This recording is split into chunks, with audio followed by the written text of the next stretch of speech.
Puri ng Panginoon, tayo ay magbukas ng ating Biblia sa 1 Peter chapter 2. Babasahin natin ang mga talatang 9 hanggang 10. Ganito ang sinasabi ng banal na kasulatan. Ngunit kayo isang lahing pinili, isang maharlikang pagkapari, isang bansang banal, sampayanang pag-aari ng Diyos upang inyong ipahayag ang mga makapangyarihang gawa niya na tumawag sa inyo mula sa kadiliman tungo sa kanyang kagilag-ilalas na liwanag. Noon ay hindi kayo bayan, ngunit ngayoy bayan kayo ng Diyos. Noon ay hindi kayo tumanggap ng habag, ngunit ngayoy tumanggap kayo ng habag. Pagpalain ng Panginoon sa pagkakabasa ng kanyang salita, tayo'y manalangin. Opo, Panginoon, kinikilala namin bilang inyong mga tao ang aming pong kalagayan sa inyong pong harapan. Lahat ng ito'y nagmula sa inyo, kaya naman aming dalangin na mabigyan ka namin ng kapurihan at kalawalatian ngayong gabi sa aming pong pag-aaral ng inyong mga salita. Ito pong aming dalangin sa pangalan ng Panginoong Hesus. Noong araw, kinukwestiyon ko ang aking pagiging dadula. Dahil ang hirap ng buhay. Sa isang taon, nabuti kong 2 beses kami nakakain ng bigas ng palay. Panay kamote, panay saging, gabi, yun ang aming pagkain. Grabe talaga ng hirap. At hindi ko rin madama ang pagiging dadula dahil lagi akong kinakastigo. Hanggang sa ibitin ng pabaliktad. Hindi ko maintindihan ang buhay ko noon. Sa hirap ng buhay namin, lagi pa ako kinakastigo. Kaya medyo kinukwestiyon ko ang aking pagiging dadula. Dahil maraming dadula roon, medyo may kaya. At kami mahirap. Kaya gusto ko maglayas. Ilang beses ko talagang magbalak na maglayas. Iiwanan ko na yung aking kapatid, si Brother Feli, at yung aking tatay, dahil kami na lang naiwan noon. Pero hindi pa rin nangyari. Alam niyo, maaaring sa ating binasa ngayon, ito ang damdamin ng mga Kristiyano na sinulatan ni Pedro sapagkat dating magandang kanilang buhay, ngunit nung sila'y naging Kristiyano, grabing paghihirap ang kanilang dinanas. Walang katapusan ang paghihirap, walang katapusan ang mga trials, ang mga pagsubok sa buhay. Isa nagtatanong sila sa kanilang pagiging Kristiyano. Marahil ganun din ang iniisip mo ngayon. Nadarama mong matagal na akong Kristiyano pero walang asenso buhay mo. Mahirap pa rin. O di kaya maaaring ikaw, ayaw mo maging Kristiyano dahil nakikita mo ang mga Kristiyano, nakikita mo ang kanilang mga kapintasan at wala namang pagbabago. Ayaw ko na lang maging Kristiyano. Marahil ganito rin ang damdamin ng mga mananampalataya sa panahon ni Pedro. Kaya naman, isinulat ni Pedro ang kanyang 2 sulat na ito upang patibayin, palakasin, i-edify, encourage ang mga Kristiyanong naroon sa maapoy, naglalagablab ng mga pagsubok. At ating nakita, chapter 1, punong-puno ng encouragement ang ginawa ni Peter. Nasabi niya, kayo ay mga piniling tao. Kayo ay mga tinawag ng Diyos. Kayo ay mga pinanganak na muli, hindi na kayo pangkaraniwang tao sa mundo. Kayo ay mga tagapagmana ng kalangitan, ng karyaan ng Diyos. Kayo ay nakaugbong sa batong buhay at kayo kumukuha ng buhay palagi kay Kristo at hindi kayo mapapahiya sa inyong pananampalataya. Kayo ay mayaman sa mga gawa ng Diyos. Hindi mayaman sa material, pero ang Kristiyano ay mayaman sa gawa ng Diyos sa kanilang mga buhay. Hindi tayo dapat mainggit sa mga tao sa sanlibutan, kundi dapat ang mga tao sa sanlibutan ang mainggit sa atin sapagkat ang Kristiyano ay punong-puno ng kayamanan ng mga gawa ng Diyos. So ano-anong mga kayamanan ito ang tinataglay ng mga Kristiyano? Dito sa ating teksto, makikita natin dito ang tatlo sa napakaraming kayamanan taglay ng isang Kristiyano, ang mga gawa ng Diyos. Unang-unang kayamanan na taglay ng Kristiyano, makikita natin sa verse 9a hanggang sa ibang mga talata. Unang-unang katangiang yaman ng Kristiyano ay ang kanyang yamang katangian. Taglay ng Kristiyano ang yaman ng katangian. Ang Kristiyano lamang ang mayroong pinakamayamang katangian sa buong daigdig na ito. Ang sabi dito, ngunit kayo isang lahing pinili. Isang maharlikang pagkapari. Isang banal, bansang banal. Sambayanang pag-aari ng Diyos. Yan po ang sinasabi dito. Mayroong 4 na katangian sinasabi ni Pedro na kayo'y mayaman. Gawa ng Diyos ito sa inyo. Unang-una, kayo ay isang lahing pinili. Pag sinabing pinili, mga kapatid, alam natin, importante yun, mahalaga yun sa Panginoon. Sa dami-dami ng tao sa sanlibutan, o ilang bilyon ng tao sa sanlibutan, isa ka sa pinili ng Panginoon, ay sobra. Mahalaga ka. Iniwan niya ang billions of people para piliin ka. Mahalaga yun. Ikaw lang may taglay nun, na kayamanan. At kailan ang pagpili ng Diyos sa atin, ng Kristiyano? Ephesians chapter 1 verse 4, before the foundation of the world. Bago pa itatag ang sanlibutan, wala pang buong sansinukob, ikaw ay pinili na. Sino may taglay ng kayamanan yan? Kristiyano. Kaya anuman ang iyong dinadanas na problema sa mga pagsubok, alalahanin mong pinili ka. Isa kang lahing pinili ng Diyos. Ibig sabihin, katangi-tangi ka sa Panginoon. Espesyal. Alam natin, sa mga bagay natin, sa alahas na lamang, marami kang alahas, pero mayroon kang pinipili, nakakaiba, na talagang ginagamit mo at ipinapakita mong taglay mo siya. Ganun ang Diyos. Napakarami niyang nilikha, pero isa ka sa pinili. Napakayaman mo. Ang Diyos ang nagbigay sa ng halaga. At hindi lamang yun. Ikalawa, ang sabi dyan, isang maharlikang pagkapari. Pag sinabing maharlika, mga kapatid, ito yung tinutukoy sa mga panahon ng Kastila noon, di ba? Kapag ka ikay may lahing Kastila, dugong bugaw, maharlika ka. Ipinoy ka, pango, at saka kulot ang buhok. Pero pagka ikay nalahian ng Kastila, bugaw ka. Maharlika.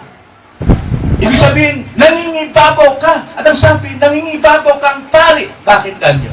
Alam natin sa Old Testament, mga Hudyo, sa lahi ng Levita, sila yung mga pari. At mayroong pangunahing pari na siyang pumapasok doon sa lugar ng banal na lugar hanggang doon sa kabanal-banalang lugar. Bago sila magwisik ng dugo doon sa luklukan ng awa upang mapatawad ang sambayang Israel at maging ng kanyang sarili. Pero alam natin, nang ginawa ng mga pari ito sa lumang tipan, ay tinupad ni Kristo once and for all. Si Kristong tumapad nito. Sa lumang tipan, mga dugo ng hayop ang pinangwiwisik. Pero pagdating kay Kristo, mismong dugo ng Panginoon, dugo ng Diyos, isang maharlikang dugo ang siyang tumupad ng lahat yun. At ang lahat ng mananampalataya kay Kristo, siya pinagkalooban ng Espiritu ni Kristo. Romans 8:9. Kaya naman, siya ay mayroong dugong bugaw ng pagkapari. Pag sinabing pagkapari naman, alam natin, ang mga pari noon, sila yung namamagitan sa kalagayan ng mga tao patungo sa Diyos, at sila yung namamagitan sa kalooban ng Diyos patungo sa mga tao. Pero ngayon, ang bawat Kristiyano, hindi na siya mangangailangan ng tagapamagitan ng mga pari, sapagat si Kristo na ang naroon at tayo binigyan ng karapatan.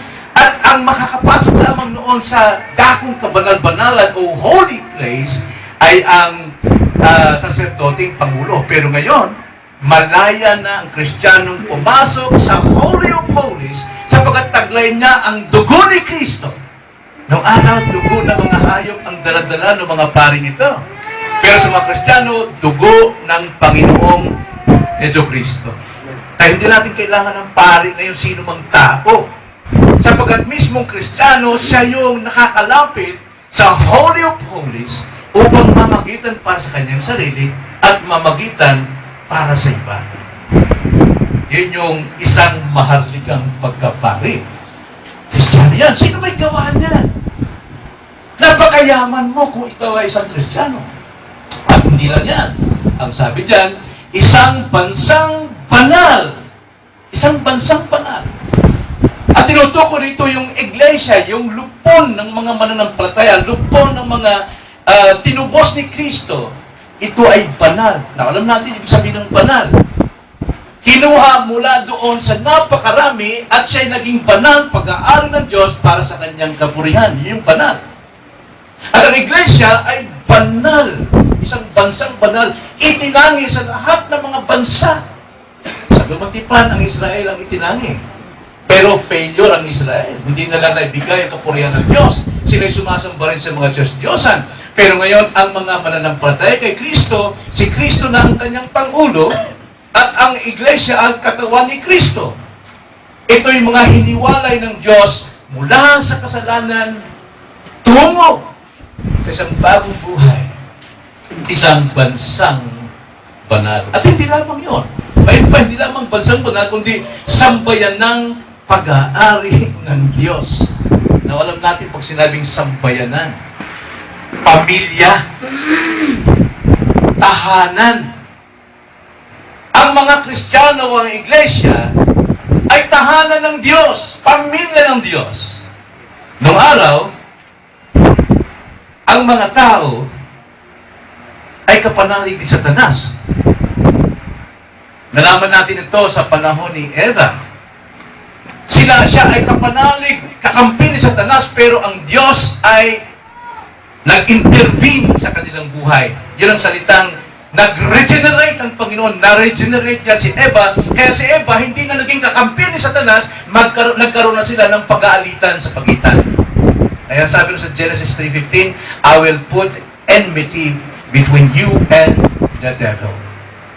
Nagkaroon na ng pag-aalitan. Hindi na sila magkasundo. At ganoon din ang mga Kristiyano, dating mga kasama sa kadiliman, mga anak, na mga pagsuway, pero nung mag-intervene ng Panginoon sa kanila, nung sila'y tawagin at sila'y ipanganak na muli, sila ngayon ay pamilya ng Diyos. Ganon ang mga Kristiyano. Kaya ang kayamanang taglay ng Kristiyano, unang-una, kayamanan, katangian. Tanging Kristiyano lang may ganito. May ganitong katangian. At hindi lamang katangian ang kayamanan ng Kristiyano, kundi ang katungkulan. Iba yung katungkulan ng Kristiyano kaysa sa katungkulan ng mga gobyerno ngayon sa pork barrel. Maraming corruption, no? Naghahangad na yumaman. Pero ang katungkulan ng Kristiyano, hindi para magkamal ng maraming pera, para yumaman. Kaya kung yan ang iniisip ng tao na siya maging Kristiyano para yumaman, nagkakamali ka, sapagkat ang Kristiyano, kahit wala siyang kusing, siya isang napakayaman, unang-una sa katangian. At ngayon, sa katungkulan. Tingnan natin ang verse 9. Nagsimula naman sa upang. No? Lahat ng katangian yon, nataglay ng isang Kristiyano, kayaman ng katangian, ay hindi yon mananatili lamang na stagnant. Mayroong dahilan, katungkulan, kaya may sabing upang. Ang sabi dyan, upang inyong ipahayag ang mga makapangyarihang gawa niya na tumawag sa inyo mula sa kadiliman tungo sa kanyang kagilag-gilalas na liwanag. So, ang katungkulan dito ay tatlo. Kaya tayo tumanggap ng kayamanang katangian dahil meron tayong kayamanang katungkulan. Unang-una, ang sabi dyan, upang inyong ipahayag ang mga makapangyarihang gawa niya na tumawag sa inyo. Unang-una nating ipahayag ay ang Diyos. Kung sino ang Diyos. Alam natin yun, Matthew chapter 5, verse 16, kayo ay ilaw. At ang ilaw ay hindi itinatago sa takalan. Ang ilaw ay nilalagay sa tamang patungan upang ang nasa sambahayan na nasa kadiliman ay maliliwanagan. Tulad ng isang city na kapag itinayo doon sa tuktok ng bundok, anumang mangyari, hindi kailanman matatakpan. Bakit? Para ipahayag ang liwanag. At yun ang ating katungkulan bilang Kristiyano, ipahayag natin ang Diyos sa sanlibutan. Bakit sa sanlibutan? Dahil madilim sa kasamaan at kasalanan ang sanlibutan. At ang katungkulan natin, yung yamang taglay natin katungkulan, ay upang ipahayag ang Diyos sa kadiliman, upang ang mga tao ay lumapit sa liwanag. At ikalawa, hindi lamang ang Diyos dapat nating ipahayag. Ikalawang katungkulan, ipahayag ang makapangyarihang gawa ng Diyos. Sabi diyan, upang inyong ipahayag ang mga makapangyarihang gawa niya. Now, alam natin ang makapangyarihang gawa ng Diyos sa atin. Ano yung kapangyarihang ginawa sa atin ng Panginoon bilang Kristiyano? Yung kaligtasan. Paano tayo niligtas? Dahil ba tayo nag-altar call? Mali. Dahil ba tayo ay sumampalataya? Bagamat may katotohanan pero mali pa rin. Kundi dahil sa makapangyarihang gawa ng Diyos, kaya ka nakakasampalataya. Paano kang sasampalataya kung patay ka sa kasalanan? Kailangan mo nang ang Diyos ay gumawa ng makapangyarihang gawa sa iyo na siya mong ipahayag sa mga tao kung paano kang binago. Sa Old Testament, doon inilarawan ang gawa ng Diyos na born again or regeneration. Ating basahin Ezekiel chapter 36. Sa Lumang Tipan pa lang, sinabi na ito sa mga Israelita, sapagkat ang Israelita, kahit anong gawin nila, hindi sila makasunod sa Diyos. Pero sabi ng Panginoon, darating ang araw na kayo ay aking babaguhin. At alam natin, nangyari ito sa ating panahon. Paano ginawa ng Diyos? Ezekiel 36 verse 24 hanggang 28. Itong sabi ng Panginoon, sapagkat aking kukunin kayo sa mga bansa, itatangi, ibabanal, at titipunin ko kayo mula sa lahat ng lupain at dadalhin ko kayo sa inyong sariling lupain. Anong sabi ng Panginoon? Ako, sabi niya, ako ang magwiwisik ng malinis na tubig sa inyo. Hindi tao ang maglilinis ng kanyang sarili, kundi ang Diyos. Kayo'y magiging malinis sa lahat ng inyong karumihan at lilinisin ko kayo sa lahat ng inyong mga Diyos-Diyosan. Ang mga tao hanggat hindi nalilinis ng Diyos, hindi niya maalis ang kanyang Diyos-Diyosan. Kahit anong gawin pa ng tao na baguhin ito, hindi niya maalis. Tanging Diyos lang ang makapaglilinis niyan upang mawala sa iyo ang Diyos-Diyosan. Paano gagawin ng Diyos? Verse 26, bibigyan ko kayo ng bagong puso. Hindi tao ang lalapit sa altar calling para buksan ang kanyang puso, kundi ang Diyos ang magbibigay ng puso at lalagyan ko kayo ng bagong espiritu sa loob ninyo. Hindi tao ang mag-invite sa espiritu, come Holy Spirit. Hindi, ang Diyos mismo ang gagawa na maglalagay ng espiritu sa loob ninyo. Aking aalisin ang batong puso sa inyong laman. Hindi ang tao magbabago ng kanyang batong puso, kundi ang Diyos ang mag-aalis nito sa kanyang puso. At bibigyan ko kayo ng pusong laman, magiging malambot na puso, mapagpakumbabang puso. 27, aking ilalagay ang aking espiritu sa loob ninyo. Hindi kailangan humingi ang tao, kundi ang Diyos ang siyang maglalagay ng kanyang espiritu. At palalakarin ko kayo nang ayon sa aking tuntunin at magiging maingat kayo sa pagsunod sa aking mga batas. Ang isang binago ng Panginoon, hindi siya mamumuhay sa batas ng kanyang sarili para gawin ang mga bagay na karapat-dapat sa Diyos, kundi ang Diyos ang maglalagay sa kanyang puso ng pagkukusa na sumunod sa kalooban ng Panginoon. Ay ang sabi rito sa 28, kayo'y maninirahan sa lupain, ibinigay ko sa inyong mga ninuno, kayo'y magiging aking bayan at ako'y magiging inyong Diyos. Doon pa lamang tayo magkakaroon ng totoong Diyos. Hanggat hindi ka binaguhan ng Panginoon ng bagong puso, nilagyan ng bagong espiritu, wala kang Diyos. Ang Diyos mo ay Diyos-Diyosan. At ito ang makapangyarihang gawa ng Diyos sa isang Kristiyano. Kaya nga sabi sa 2 Corinthians 5:17, ang sino mang na kay Kristo, siya ay isang bagong tao. Masdan, wala na yung dati. Pawang bago. At ito ang ating katungkulan na ipahayag ito sa mga tao. I-preach natin ang gospel, ang ebanghelyo, sapagkat ang ebanghelyo, ang kapangyarihan ng Diyos na sukat ikaligtas sa lahat ng sasampalataya. Kaya sabi nga ni Pablo, Romans 1:16, hindi ko ikinahiya ang ebanghelyo ng Diyos sapagkat ito ang kapangyarihan ng Diyos sa ikaliligtas ng mga sumasampalataya. At ito ang ating katungkulan. Anong katungkulan natin? Ipahayag natin ang Diyos. At ikalawa, ipahayag natin ang kanyang makapangyarihang gawa sa ating buhay. Ikatlo, ipahayag natin ang pagtawag ng Diyos sa kanila. Tingnan natin sa ating text. Upang inyong ipahayag ang mga makapangyarihang gawa niya na tumawag sa inyo mula sa kadiliman. Yun din ang ating papayag. Ipapatotoo natin, alam mo, dati akong lasenggo, dati akong putangero, dati akong maraming bisyo, pero tinawag ako ng Diyos mula sa kadiliman ito at dinala ako sa katotohanan, etong buhay ko ngayon. Kaya iyan naman ang aking sinishare sa iyo. Na sino mang tatanggap sa ebanghelyo nito, tiyak na siya ay mababago.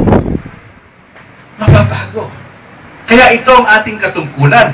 At ang katungkulang ito ay hindi magagawa ng pinakamataas na tao sa mundo. Kahit si Presidente Pinoy, hindi niya magagawa yan. Ikahihiya niyang i-preach ang ebanghelyo sa kanyang mga tao sa gobyerno. Sinong presidente nag-preach ng salvation? Hindi niya magagawa yan sapagkat hindi niya katungkulan. Pero ang katungkulan ito na isang yamang katungkulan ng bawat Kristiyano. Na kahit presidente, dapat mong pangaralan. Dapat mo silang balitaan. Basahin natin ang mga talata. Colossians chapter 1. Colossians chapter 1, ito ang dapat maging bukang bibig natin sa ating pagpapayag sa Diyos, pagpapayag sa kanyang mga gawang kapangyarihan, at pagpapayag sa kanyang gawang tayo ay iniligtas mula sa kadiliman tungo sa liwanag. Colossians 1:13, ganitong sabi. Iniligtas niya tayo sa kapangyarihan ng kadiliman at inilipat tayo sa kaharian ng kanyang minamahal na anak, na sa kanya mayroon tayong katubusan na siyang kapatawaran ng mga kasalanan. Yun ang ating isi-share sa mga taong nasa kadiliman. Bakit natin isi-share ito? Sapagkat naranasan natin. Maliban lang, kung ikaw ay hindi Kristiyano, na maangkin ka lang, at hindi pa na bagong buhay mo, mag-share ka man, wala rin itong bisa. Sapagkat ang bisa ng iyong pangangaral ay bisa ng iyong pamumuhay. Hanggat hindi na bagong buhay. Thessalonians, 1 Thessalonians 1:5. Unang Thessalonians chapter 5, verse 4 hanggang 8. Ito ang sabi. Ngunit kayo, mga kapatid, ay wala sa kadiliman upang sa araw na iyon ay mabigla kayo gaya ng magnanakaw. Sapagkat kayong lahat ay pawang mga anak ng liwanag at mga anak ng araw. Tayo'y hindi ng gabi, ni ng kadiliman man. Kaya nga, huwag tayong matulog gaya ng mga iba, kundi tayo'y manatiling handa at magpakatino. Sapagkat ang mga natutulog ay natutulog sa gabi at ang naglalasing ay naglalasing sa gabi. Ngunit palibasay mga anak tayo ng araw, magpakatino tayo at isuot natin ang baluti ng pananampalataya at ng pag-ibig, at ang maging helmet ay ang pag-asa ng kaligtasan. Dapat itong buhay natin upang maipapatutuo natin sa lahat ng tao ang kapangyarihang gawa ng Diyos sa buhay natin. Nakita niyo yung kayamanan natin? Dalawa na. Ano yung unang kayamanan na taglay ng isang Kristiyano? Kayamanan na ano? Katangian. Wow! Ibang katangian ito. Magkaroon ng magandang katangian ng mga Miss Universe o ang Mr. America. Pero wala yung katangian yan sa isang katangian ng Kristiyano. Kahit malaki pa ang tiyan ng Kristiyano, kahit payat pa ang Kristiyano, kahit mahirap pa ang Kristiyano, higit pa ang katangian ito. At ito ay yaman. At pagkatapos yung katangiang ito, ay ginagampanan sapagkat kayamanan pa rin natin ang tayo magkaroon ng katungkulan. Katungkulan. At ikatlo, ano yun? Kung ikaw ay mayroong katangian at mayroong kang katungkulang ginagawa, anong kasunod nun? Ito yung tinatawag na kayamanang katatagan. Verse 10, katatagan. Sino bang hindi tatatag niyan? Ang sabi sa verse 10, ngayon ay hindi kayo, noon ay hindi kayo bayan, ngunit ngayon bayan kayo ng Diyos. Noon ay hindi kayo tumatanggap ng habag, ngunit ngayon tumatanggap kayo ng habag. Ang tatag. Ang tatag talaga ng ating taglay na kayamanan. Bakit? Una-una, sila'y bayan ng Diyos. Ang Kristiyano ay bayan ng Diyos. Tingnan nyo ang sabi sa Roma 9, 25, 26. Roma 9, 25, 26. Ang sabi, gaya naman ang sinasabi niya sa Hoseas, tatawagin kong aking bayan ang hindi ko dating bayan. At minamahal ang hindi dating minamahal. At mangyayari na sa lugar na kung saan ay sinabi sa kanya, kayo'y hindi ko bayan, doon sila tatawaging mga anak ng Diyos na buhay. Wow! Napakaganda pong katotohanan yan. Na dati tayong kaawin ng Diyos, ngayon tayong bayan ng Diyos, minamahal ng Diyos. Ephesians chapter 2, verse 11. Ephesians chapter 2, verse 11. Ganito ang sinabi ng salita ng Diyos tungkol sa ating dating mga hintil, mga patay sa kasalanan, ngunit dahil sa biyaya ng Panginoon kay Kristo, tinubos tayo, ginawa tayong bayan ng Diyos. Ang sabi sa Ephesians 2, verse 11. Kaya nga, alalahanin ninyo na nung una, kayo'y mga hintil sa laman. Tinatawag na dituloy ng mga tinatawag na tuloy sa laman na ginawa ng mga kamay ng tao. Ngayon panahong yon, kayo ay walang Kristo. Hiwalay sa pagiging mamamayan ng Israel. At mga dayuhan sa mga tipan ng Panginoon. Walang pag-asa at walang Diyos sa sanlibutan. Wala tayong tutong Diyos para Diyos-Diyosan tayo ng araw. Pero sa verse 13, subalit ngayon ay na kay Kristo Jesus. Kayo na nung una ay malayo, ay inilapit sa pamamagitan ng dugo ni Kristo. Wow. Kailan nangyari yun? Noong i-fulfill ng Panginoon yung gawain ng mga pari na sila'y nagwiwisik ng dugo ng mga hayop. Pinulfill ng Panginoon yan. Ginawa niya lahat once and for all. Ang dugo niya mismo ang kanyang pinangwisik sa luklukan ng awa. Kaya ang bawat mananampalataya tumanggap ng awa mula sa Diyos. So anong kayamanan nyo ng katatagan? Anong katatagan? Ginawa tayong bayan ng Diyos. At hindi lang yon. Basahin pa natin verse 10. Noon na hindi kayo bayan, ngunit ngayon bayan kayo ng Diyos. Noon na hindi kayo tumanggap ng habag, ngunit ngayon tumanggap kayo ng habag. Matatag tayo, matatag ang isang Kristiyano. Bakit? Una, siya'y bayan ng Diyos. Ikalawa, ngayon naman, kinahabagan ng Diyos. Alam niyo yung habag ng Diyos? Balikan natin ang ating pag-aaral doon sa chapter 1, verse 3. Ano sabi sa verse 3? Purihin ng Diyos. Parang lumundag si Pedro rito eh. Talagang taas yung bandera, yung dalawang kamay niya, dalawang paa niya na nagpupuri sa Panginoon dahil sa kahabagan ng Diyos. Ang sabi niya rito, purihin ng Diyos at Ama ng ating Panginoong Jesucristo. Sa pamamagitan ng kanyang malaking kahabagan ay muli tayong ipinanganak sa isang buhay na pag-asa sa pamamagitan ng muling pagkabuhay ni Jesucristo mula sa mga patay. Doon pala tayo naipanganak na muli. Sa pamamagitan ng kahabagan ng Diyos, kaya naman ganun na lamang ang pagpupul ni Pedro sa atin. At ang kapangyarihan na gumawa ng ating bagong kapanganakan ay yung katotohanan ng pinuhay si Kristo, yung resurrection power ni Christ, yun ang bumuhay din sa atin. Gawa ng Diyos. Hindi ito magagawa ng tao kahit 1 taon, 2 taon siyang magbago ng kanyang ugali, magbago ng kanyang bisyo. Kaya nasabi natin, 10 taon nakitang walang makitang bisyo, pero ang puso niya nananatiling ganun pa rin makasalanan. Tanging ang Panginoon lamang ang makapagbabago ng ating puso. Hindi pa rin siya matatag. Kaya, 3 bagay ang makikita natin dito sa verse 3 ng ating text sa chapter 1 verse 3. Ang punot dulo ng kayamanan ng Kristiyano ay mula sa maluwalhati o kaluwalhatian ng Diyos, Ama at ni si Kristo. Ang sabi niya, purihin ng Diyos at Ama ng ating Panginoon si Kristo. Ito yung ating punot dulong kayamanan na taglay natin. At ikalawa, ang katuparan ng kayamanan ng isang Kristiyano ay ang kanyang muling kapanganakan. Nung tayo may panganak na muli, natupad ang kayamanan ng bawat Kristiyano.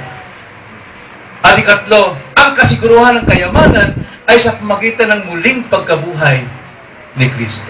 Kung hindi muling nakabuhay si Kristo, ay walang kasiguruhan ng ating pagiging Kristiyano. So, ganito yung pinapakita ng Diyos sa ating text. Ang kahabagan ng Diyos sa atin.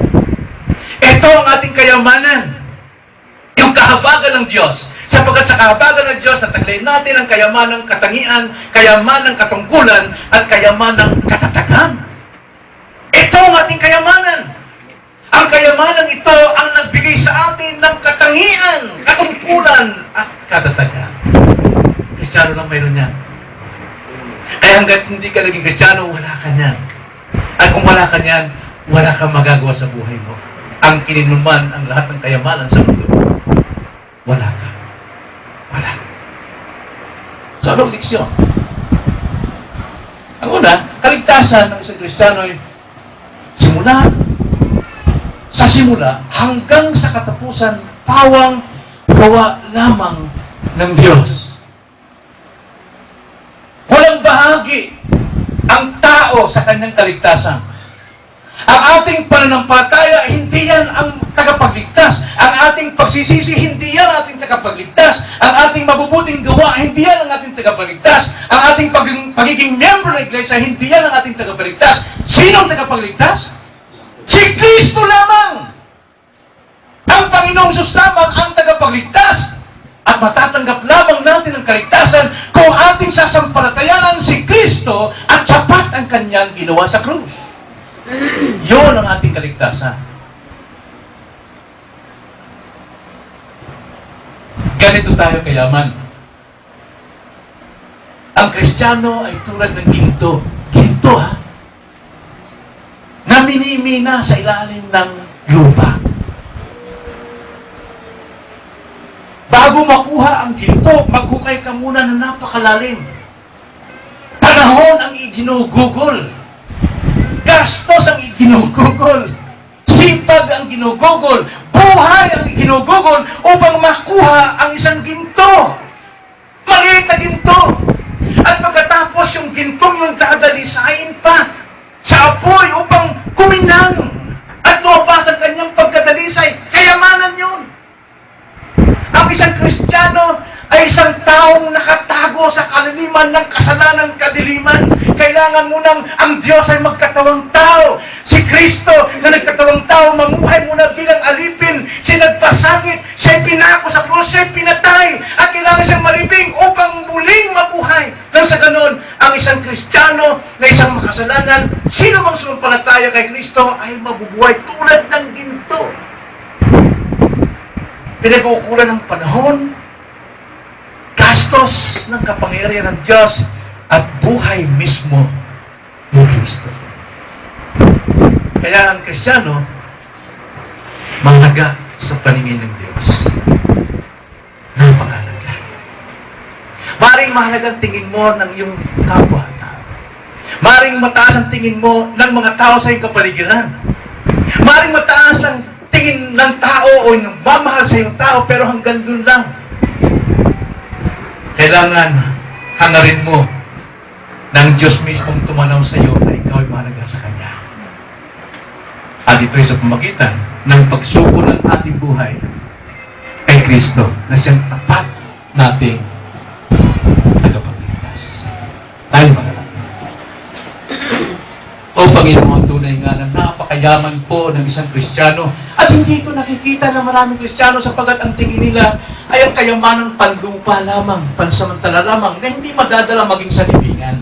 Ngunit ang kayamanang gawa ninyo sa buhay ng mga Kristiyano, ito po yung kayamanan hanggang doon sa walang hanggang buhay sa iyong kaharian.